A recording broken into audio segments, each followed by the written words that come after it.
Þú fórst í gegnum eldur eins og sínu fréttamiðlana með þessari pissudúkku söguðinni. Já.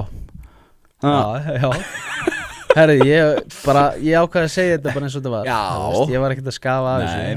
Það er eins, sko. Ég hefði náttúrulega aldrei viðurkennt þetta fyrir en ég fór í þessa sjálfsvinnu, sko. Nei, ég veit það bara seim, sko. Ég ákvaði bara, sko, einu sem ég hafði nokkuð tíma sagt frá þessu var mamma mín, sko. Já. Því að hún þurfti að hjálpa mér að skipta Ég hef reyndar að lenda í því, sko.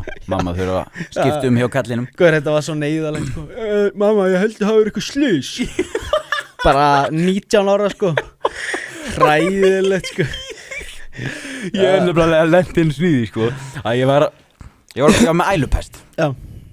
Og þegar þú ælir, þá ertu á hnjánum fyrir fram á klósettið eða eitthvað svoleiðis. Og það myndast þrýstingur. Já. Þrýstingur sem er kannski ekki góður fyrir mann. Nei. Sem með tæpan maga nú þegar, sko. Nákvæmlega. Þannig meðan ég að æla, þá gjörsamlega drulla ég í mig.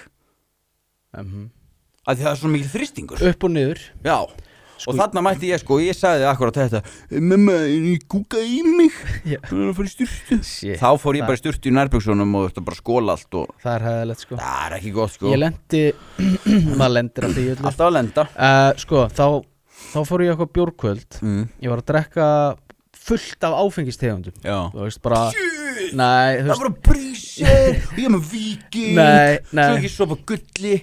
Nei, ég var að blanda saman fullt af sterku. Ég held að það sé mjög vont, sko. Það er ekkert spes. Og þá ældi ég í svefni yfir allt rúmið. Já, ég lendi því. Og ég held ég sé heppinn að hafa snúið rétt. Já. Þegar maður getur kafnað í ælunni, sko. Þá vaknaði rúmið var viðbjóður, sko. Já, það er nefnilega rétt hjá þér. Ég vaknaði með svo mikið hausverk. Hvernig nefndi maður alltaf að gera þetta aftur og aftur? Ég skil það ekki. Maður var gjörsamlega, sko, þinga maður. Ég hélt samt í alvöru að ég er því flottur edrú. Alltaf? Ég er því bara komin í form og svona. Já. En það er ekki nóg, sko. Það er ekki nóg, það skiptir lengur, sko. Ég náttúrulega kom mér oft nýr í sixpack og eitthvað, eins og ég talaði í þessu þætti. Já. En ég fekk ekki mikið að skilabóða maður, það var rosalegt, sko. Að gælum? Nei, meira strákar. Já, ertu að tala um eftir viðtalið? Já. Ég heldur að þau varst með sixpack. Nei.